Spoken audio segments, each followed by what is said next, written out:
Yes. So once again, we'll look into what do we mean by taxation. Okay. The most important source of revenue of the government is taxes.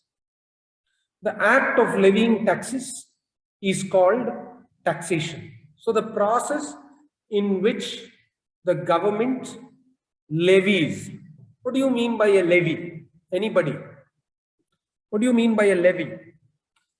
Impose, sir. Impose. Impose something. Okay, levy is the process of charging a person to pay taxation. All right, okay, so that's a very good thing. A tax is a compulsory charge or fees imposed by the government on individuals or corporations. So the act of collecting or implementing the payment of taxes.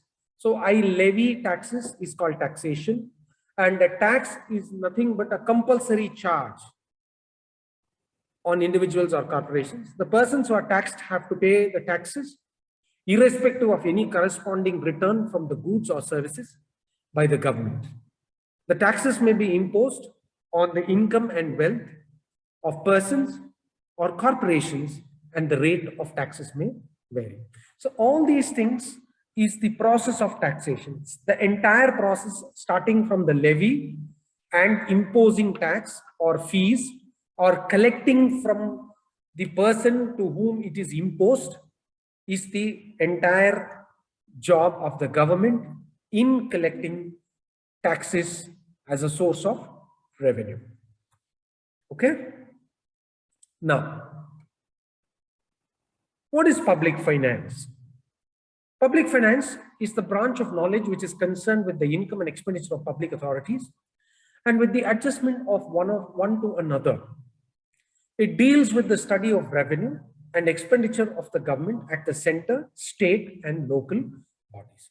So the entire process of collecting taxes in the form of revenue and spending back to the public by the government, that is at the center, the state, and also at the local authority level, is called public finance. So the public authorities have to perform various functions such as maintenance of law and order, provision of defense, production for bringing in economic development. The performance of these functions require large amount of funds, which is raised through taxes, fees, fines, commercial revenues. And yesterday, listening to the news in the morning, and government has made it very mandatory to buy for all the bikers and also the riders and also the pillion riders to compulsory wear a helmet, and that helmet should be of an ISI, the kind of processes which involves in the entire public finance, either collecting or spending on the public, is the entire process of public finance. For that, what do we need? We need taxation. So what is public revenue? This is one of the branches of public finance. It deals with the various sources from which the state might derive its income, in the form of taxes, in the form of fines, in the form of duties. Okay, so these sources include incomes from taxes, commercial revenues in the form of prices of goods and services supplied by public enterprises, administrative revenues in the form of fees, fines, etc., and gifts and grants. So the entire process through which they tend to collect money or generate revenue is called public revenue. Okay, now then what is the difference between public revenue and public receipts? What do we mean by public revenue? Public revenue includes that income which is not subject to repayment by the government. Public receipts include all the income of the government, including public borrowing and issue of new currency. In this way, public revenue is a part of public receipts. So you need to understand what is public receipts. Public receipts is of a broader concept than public revenue. See, public revenue is always collected through, these are the methods. Public revenue is always collected through taxes, commercial revenues, prices of goods and services supplied by public enterprises, administrative revenues, that is your administrative taxes, and the public taxes in the form of fees. Say, for example, if you want to apply for a particular job, you will have to pay certain amount for the application. You have to pay some admission charges in the form of fees. So these are some of the administrative revenues, fees, fines, etc., and gifts and grants. Okay.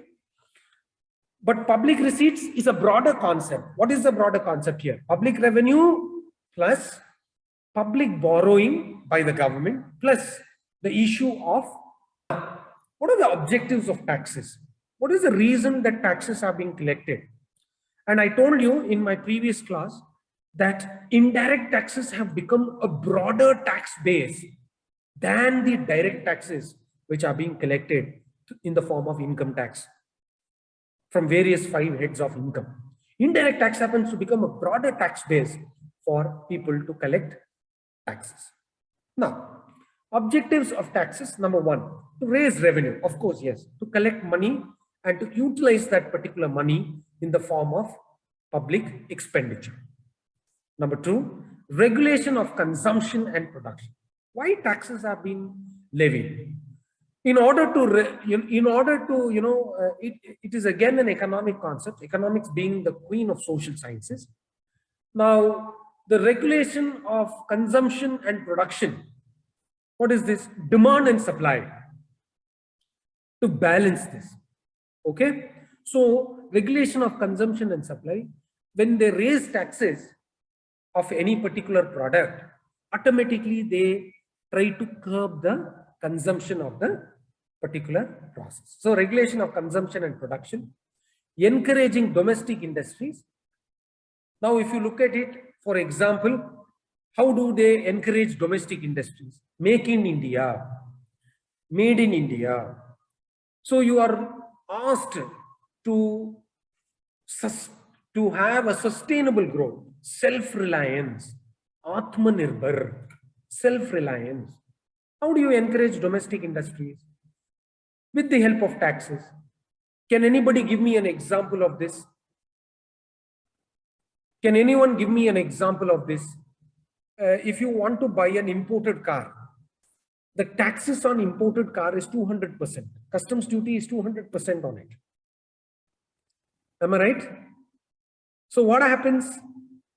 The car, say for example, if you want to buy a Mercedes-Benz, the Mercedes-Benz, the cost of a Mercedes-Benz will be somewhere around 30 to 40 lakhs or 40 to 50 lakh rupees will be the lowest version of the Mercedes-Benz will cost you about 50 lakhs, let us say.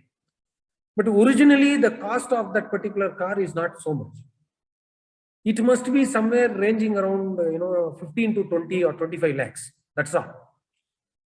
But since it's a truly 100% imported car, the price is doubled because of this particular reason. See, the road tax that you pay on, the lifetime road tax that you pay on a particular Mercedes-Benz car, you can buy another small car. The tax will be somewhere around 6 to 8 lakhs. You can probably buy another car for the taxes that you pay, road tax that you pay for your car, So how do they encourage domestic industries? By taxing these imported commodities at a higher rate. That is one of the other things. And as somebody said that, encouraging domestic industries by giving subsidies and tax holidays. So this is another objective of it. Then stimulating investment. Now you would have seen that you would have studied a subject called direct taxes or income tax. You would have studied in your previous semesters. What is the stimulating investment? There is a deduction concept called ATC, where ATC you can claim up to the extent of 1,50,000 to 2 lakh rupees. You can claim a deduction of on a list of 21 items, which is in the form of various investments, such as life insurance premium, where you can claim deductions, your contribution to public, contribution to provident fund. Like this, there are a list of 21 items where investments in the national saving certificate. So what happens here, in order to reduce your tax burden, you will always have your investment.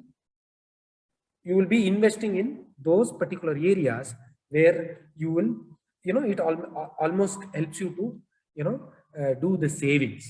Okay. So stimulating, reducing income inequalities. What do you mean by that? A person, if you look at it, we have different methods of taxation. See, we have tax slabs, and you understand that anybody who has earned an income of less than 2,50,000 is not taxed at all. Am I right? So it is not, he is not taxed at all. So therefore, zero amount of taxes. The person who earns ranging from 2,50,000 to 5 lakhs, there is a rate. From 5 lakhs to 10 lakhs, there is another rate. And you can see that there is a progressive rate as you can see that the income increases. And if your income is exceeding 10 lakhs,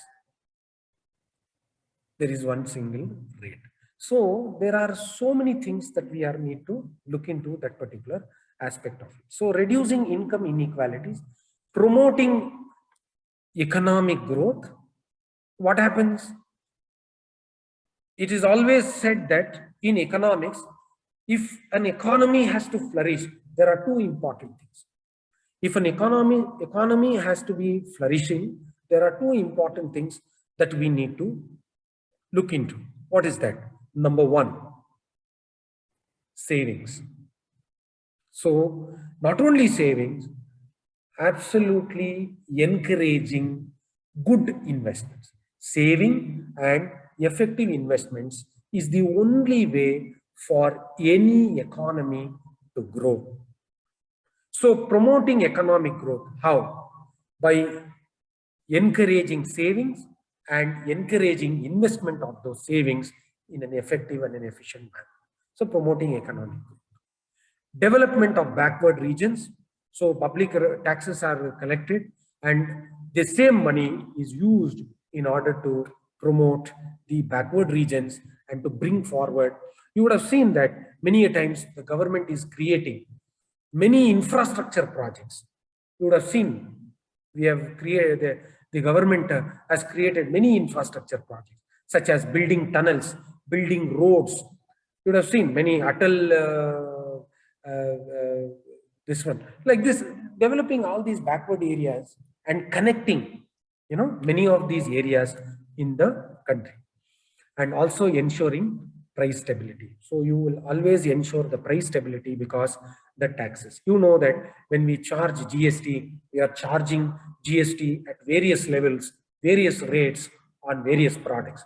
If it is a luxury product, we are going. When it was introduced, they had the highest percentage of GST to the extent of 28%.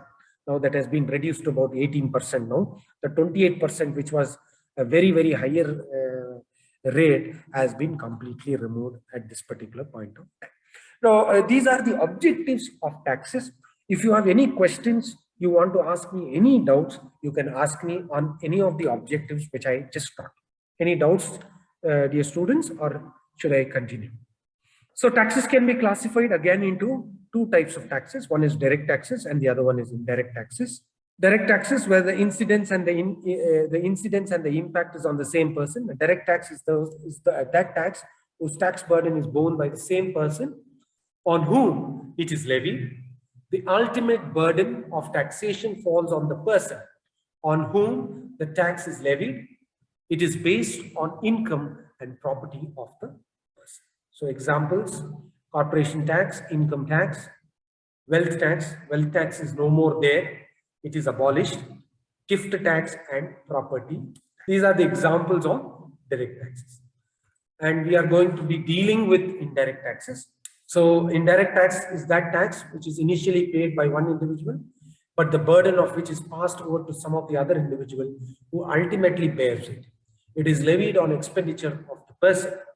Examples: excise, sales tax, customs, value-added taxes, which is now being changed into GST. Now, this is very, very important, my dear students, that you will have to note it down. Now, the classification on the basis of degree of progression of tax. This is very, very important that every student needs to know what is the kind of taxation system that we follow in order to maximize our tax base. Okay, on the basis of degree of progression of tax, it may be classified into proportional tax, progressive tax, regressive tax, and digressive tax. There are various nations which follow various types of taxes. Okay, so let us look into this particular tax process. Proportional tax, number one. What do you mean by proportional tax? Proportional tax, a tax which is called proportional when the rate of taxation remains constant as the income of the taxpayer increases. In this system, all incomes are taxed at a single uniform rate. Irrespective whether the taxpayer income is high or low, it doesn't matter.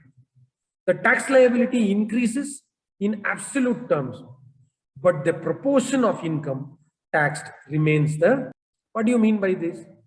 A single rate. Okay, you need to look into what do you mean by a single rate. What do you mean by a single rate? Let us say 30% proportional tax. Say for example, countries like Germany, they have a uniform rate which is 30%. You do whatever you want, we will charge you 30%. You purchase something for 1 rupee, 30 paise you pay to the government. Your earnings is 10 lakhs, 3 lakhs pay to the government. Your earnings is 1 crore, 30 lakhs pay to the government. This is a proportional tax. You got it, dear students? Did you understand? Yes, sir. Yes, sir.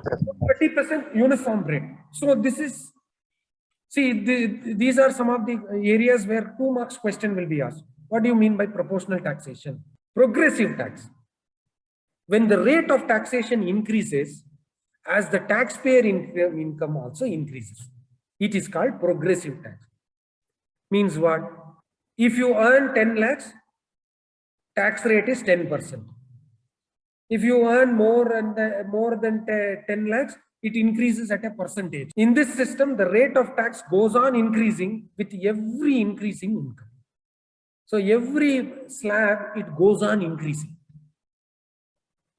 Okay, so this is called a progressive tax system. That means if you earn 10 lakhs, 10%, 20 lakhs, 20%, 30 lakhs, 30%, 40 lakhs, 40%, for more than 40 lakhs, 42%. Like that, it goes on increasing. Then what do you mean by regressive tax? Regressive taxation. What do you mean by that? A regressive tax is one which the rate of taxation decreases as the taxpayer income increases. Lower income is taxed at a higher rate, whereas higher income is taxed at a lower rate. However, absolute tax liability may, what is the meaning of this? This is truly unfair. It sounds very unfair. Am I right? It sounds little unfair. Okay? Yes. So it really sounds very unfair. When you have less income, you're taxed at a higher rate, and when you earn more income, it is absolutely unethical to do something like this. Then the final one is digressive tax system. This is what we follow in our country, India. What is this? A tax is called digressive when the rate of progression in taxation does not increase in the same proportion as the increase in income. In this case, the rate of tax increases up to a certain limit, and after that, it becomes uniform. Isn't it the same system that we follow in India? If your income is 0 to 2,50,000, your tax is nil. From 2,50,000 to 5 lakhs, 5%. From 5 lakhs to 10 lakhs, you get 10%. 5 lakhs to 10 lakhs, 20%. 10 lakhs and above, 30%. Up to 1 crore. After 1 crore, 30% plus surcharge. That's all. After that, it does not increase. 30% it stays there. So thus, digressive tax is a combination of progressive and proportional taxation. This type of taxation is often used In case of income tax, this is the case of income tax in India as well. So this is our degressive taxation system.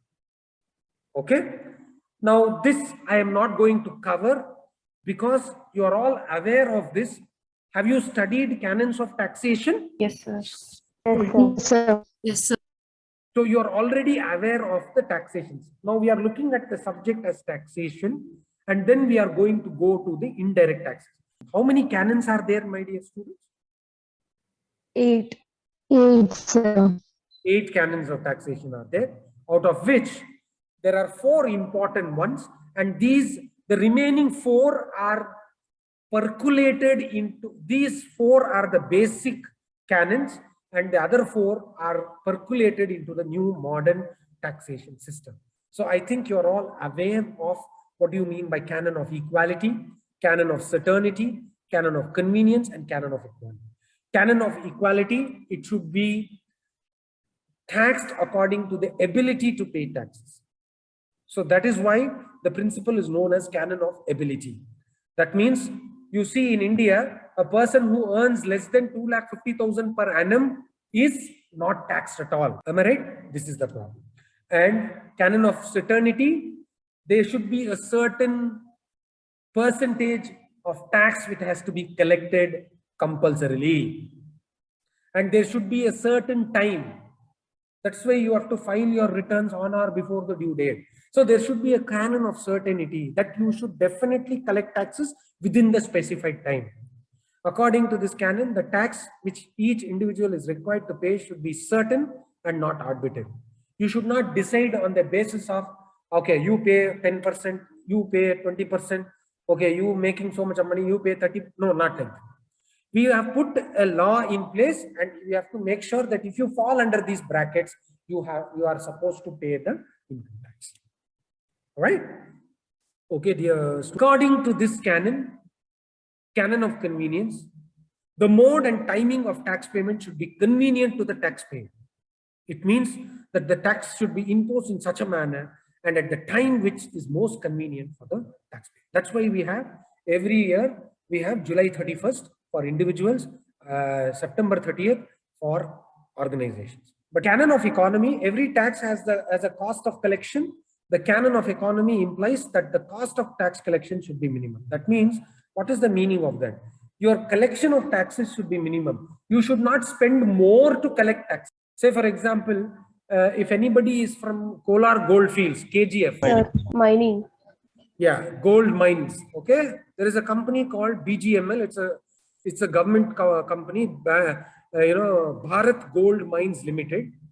You know, the gold mines are closed. They are not functioning anymore. Are you aware of that? Yes, sir. Why?